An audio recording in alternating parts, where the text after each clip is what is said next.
Syahadat diri. Allah Subhanahu wa ta'ala berfirman, A'udzu billahi minasyaitonir rajim. Bismillahirrahmanirrahim.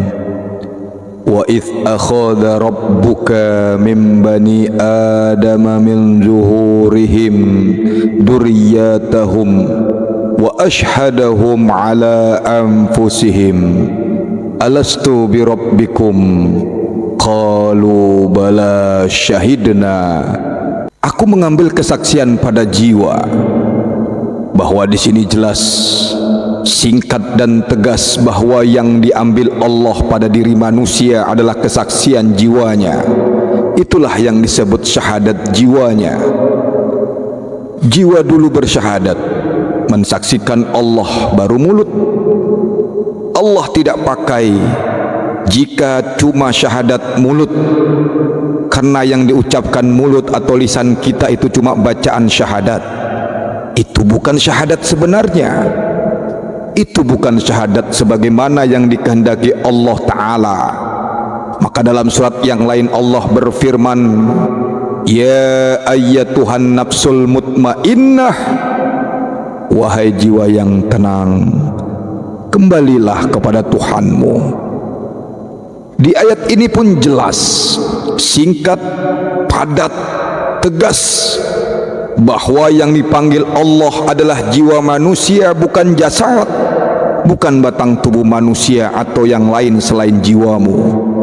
Pertanyaannya, kenapa jiwa yang diminta bersaksi dan kenapa jiwa yang dipanggil kembali ke hadapan Allah?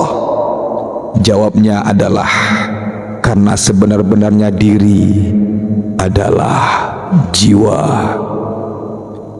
Jawabannya ialah karena sebenar-benarnya diri adalah jiwa. Kalau tentang ruh, dia akan kembali ke sisi Allah. Jiwalah yang akan bertanggung jawab kelak di hadapan Allah. Sebab itu tiada Allah berkata dalam Al-Quran, wahai ruh yang tenang, kembalilah kepada Tuhanmu. Atau aku mengambil kesaksian pada ruh. Saat di dunia ini, pernahkah kita mendengar sebutan rumah sakit ruh atau asuransi ruh? Yang ada adalah rumah sakit jiwa dan asuransi jiwa. Perumpamaan untuk memudahkan paham saja. Ini karena yang bisa merasakan sakit, sehat, bahagia, menderita dan lain-lain itu adalah jiwa. Jiwa yang merasa, karena jiwa yang mampu merasa. Jiwalah yang 24 jam tiada terpisah merawat dan menjaga diri ini. Lapar dan haus diberinya makan dan minum. Sakit dia obati. Ingin tidur dia tidurkan. Saat bangun dia bangunkan dan lain-lain.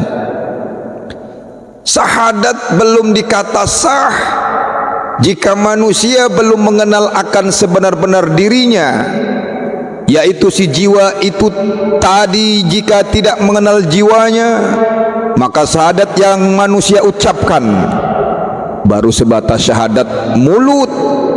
Sedangkan yang diambil Allah adalah syahadat jiwa, baru syahadat mulut lisan yang mengikuti.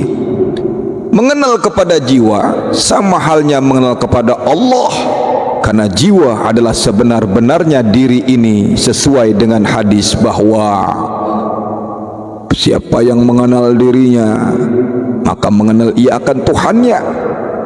Sebutan tentang Nur Muhammad, tentang jiwa, tentang nyawa, ruh, nafas, zat, sifat, asma, af'al dan lain-lain itu semua hanya jalan sebuah cerita. Mengenal kepada salah satunya, maka mengenal kepada semuanya. Karena sebutan yang banyak dari semua itu akan kembali kepada yang satu itu juga. Syuhudul wahda fil kasrah, syuhudul kasrah fil wahda. Pandang yang satu kepada yang banyak, pandang yang banyak kepada yang satu. Hanya masalahnya di sini adalah Allah meminta kesaksian pada jiwamu. Yang diminta pengenalan pada jiwamu. Jiwa ini juga yang diminta Allah untuk kembali padanya, enggak yang lain. bahwa jelas di sini siapa yang sempurna mengenal jiwanya, maka itulah sebenar-benar syahadat dirinya. Saya ulangi, siapa yang sempurna mengenal jiwanya, maka itulah sebenar-benar syahadat dirinya. Jadi jika sang jiwa tiada engkau kenali, bagaimana engkau kembali kepada Tuhanmu dan mempertanggungjawabkan semua hal selama di dunia?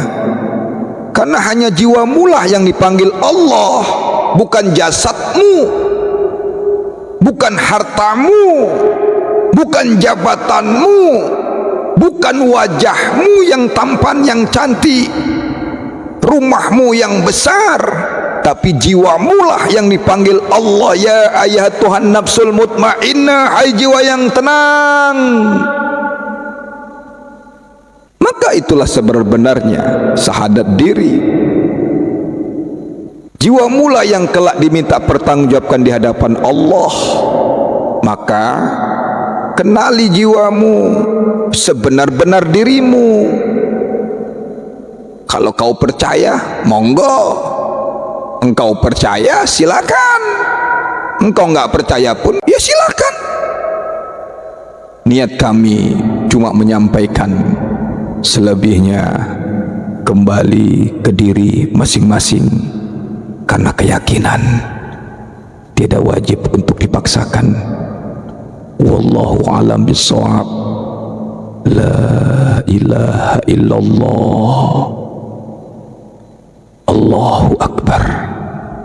Assalamualaikum ya Sayyidi ya Rasulullah.